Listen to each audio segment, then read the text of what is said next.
Welcome to our Devos. It's the day after Election Day. So this is something I want to remind you of. I have no idea what's going on right now. Are we in a civil war? Do you even have power right now? I don't know. I'm just joking about that, but kinda. I don't know. Things have been crazy over the last couple years, but this is what I know. Regardless of what is happening, keep this in mind. I'm salt and light no matter who is in the White House. I am salt and light no matter who is in the White House. Regardless of how the election turns out. The one thing you can control, and I stole this from Dave Ramsey, don't be so concerned about the White House that you ignore what's going on in your house. As a Christian, I am individually responsible to God for being the best version of myself as a believer that I can be. That means that I'm honorable in business. That means that I'm honorable with regard to how I treat people. That means that I'm honorable with regard to the way that I treat my enemies. And so as a Christian, it's my job to say, no matter what, I'm salt and light.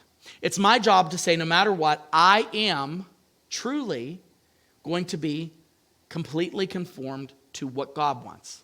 In Matthew chapter 5, verses 13 and 16, Jesus said, you are the salt of the earth. You are the light of the world. That proclamation is made for those that follow Jesus. And the worst thing to do with the election is to get wrapped up in frivolous discussion. There's a writer that I follow, John Acuff.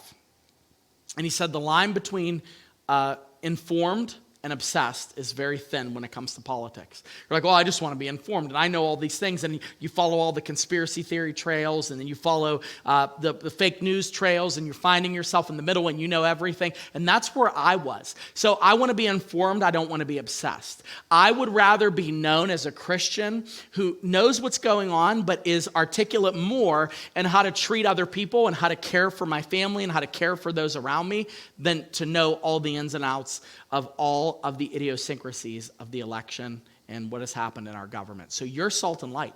You're responsible for that. God holds you accountable to be that person. So don't give up on that duty.